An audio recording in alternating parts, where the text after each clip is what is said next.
আসসালামু আলাইকুম, কেমন আছেন? আমরা আশা করি ভালো আছেন। তা আমি আজকে যে দেন সকাল সকাল উঠে বসছি 6টা বাজে। রিয়ানের পরীক্ষা আছে 6:30-7টার তনে, ডেলি 7টা-6টা বাজে ঘর নাকি উঠে যে মুখ ধুইতেছে রানের মুখ ধোয়াইয়ে আমি এলাম ঘরে। গড়ায় গরম পানি করে আটা করতেছি রুটি বানানো যায়। আজকে কী বানাই দেন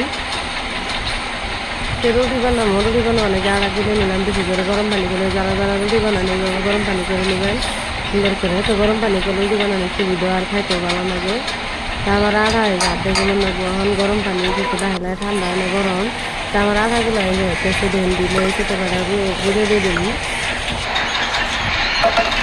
তা আটাগুলো হয়ে গেছে সরিয়ে কি করে গরম পানি না তা আমি দিলে আর গরম পানি দিয়ে ঠান্ডা ঠান্ডা দিলে আমার কাছে মনে হয় এগুলো চাইতো। তা আমার রুটি বানাইতেছি যে রুটিগুলো বানিয়ে নিয়েছে আমি এখন বাইরে নেব। রুটি দিয়ে দিলাম তো বানাবার জন্য একটাও দিয়ে গেছে যা রুটি যে আরেকটা বানাইতেছি রুটি কয়েকটা হয়ে গেছে আমার বানাইতে কীভাবে বানাইতেছি রুটি বানাই এইভাবে বাইরে আমি আর অন্য খোলাতে তেল দিয়ে দিলি। তেল দিয়ে দিলে আমি দিলে অন্যভাবে বাইরে নিন তার মানে পরোটা চিকেন বানাই নিন দেখুন ভালো ঠিক করে বানাই। রুটি বাইরে হেরে আমি একবার তেল দিয়ে বাগুলোগুলো হানে খাই ভালো বাইরে আমি করে বানাইতেছি আজকে। দিয়ে দিতে তবে কাঁচা উঠি দিয়ে দিলে ভালো করে হয় না, পরোটা ভালো হয় না মনে করে। তো এইভাবে বানালে ভালো হয়। দেখুন কিনে চিকেন ধরেছে আমি তেলের মধ্যে দিয়ে দিচ্ছি।